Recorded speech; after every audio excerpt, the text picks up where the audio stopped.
Sa patuloy na paghahanda ng bagong primetime series na si Gabo, abala ang production sa pagpili ng tamang kontrabida na haharap kay Gabo. Ilan sa mga pinagpipilian ay kilalang mga aktor na may matinding husay sa pagganap ng villainous roles.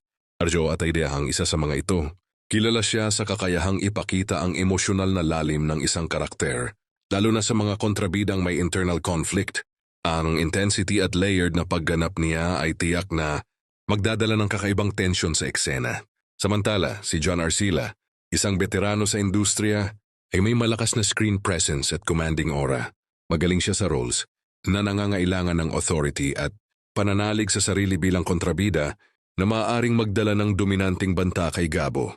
Hindi rin papalampasin si Mon Confiado, nakilala sa kanyang natural at menacing na aura. Versatile siya at kayang magdala ng iba't ibang uri ng kontrabida mula sa subtle hanggang sa brutal.